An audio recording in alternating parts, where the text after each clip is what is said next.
It's good to see you, Mike. I wanted to ask you, I know you've just given us a glimpse into some of the sales numbers, and obviously ZILRETTA is your big one. Musculoskeletal battle is your whole thing, right? So tell me how things are going for the company. Yeah, it's great to be back, Nicole. We spoke just about 3 months ago now, and it's been a really interesting, in fact, quite gratifying 3 months. We were at a low point when we spoke in terms of ZILRETTA usage. COVID was having its maximum impact. And in the ensuing 3 months, we have seen steady growth. And in fact, in June, one of our very largest months ever. Yeah, I know. I saw early in the quarter, you saw sales slipping, and then you had this rapid return. Do you expect what you saw, was that pent-up demand, or do you expect to have that type of demand continue? It's a great question. We do think it was in part pent-up demand from patients who were not able to go to the office to receive their injection. This is an injection into the knee for knee osteoarthritis pain, and it has to be administered in a doctor's office.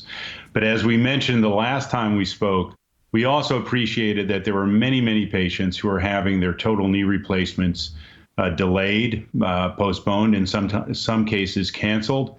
And the reason you get a knee replaced is because you have pain refractory to available therapy. This is a patient population that has the most advanced pain. And if you can't have that addressed with the surgery that you were planning, then that's a tremendous opportunity for ZILRETTA to provide meaningful, durable, rapid pain relief. And we know from survey data that we've performed that, in fact, that's the case. There are patients, many patients, who are receiving ZILRETTA for exactly that reason. I think that last time we spoke, you were talking about the fact that those who wanted to get, obviously, the help that they needed weren't able to. And to a certain extent, it almost solidified how much your company really helps them. And maybe those that sort of were on the fence about what their procedure would be going forward, now they're definitely Flexion Therapeutics for life, right? I mean, is that sort of the mentality, too, that you really actually almost built a customer base that feels a little stronger? That is an excellent insight, and we absolutely feel that way.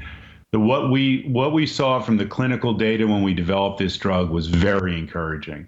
What we've seen in terms of clinical performance in the real world amongst patients who are suffering has been extraordinarily gratifying. And we regularly hear from patients about how ZILRETTA is making such a difference for them in their lives.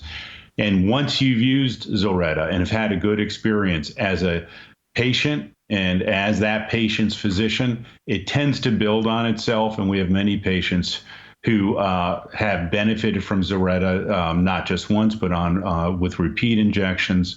And we are feeling like this, we're setting a foundation, if you will, for continued use and expanded use. Tell me about the sales projections going forward and how optimistic you feel. Yeah, so we're delighted with the momentum that we saw through the second quarter. And what we feel is that that momentum will continue for all of the reasons that we're talking about here and we've talked about before. And our only qualifier, Nicole, is that we are in the midst of an unquestionably uncertain set of times. We're seeing COVID surge in different parts of the country. We can't predict with certainty what impact it may have on practices. And as a result, we have to say that we're proceeding with cautious optimism.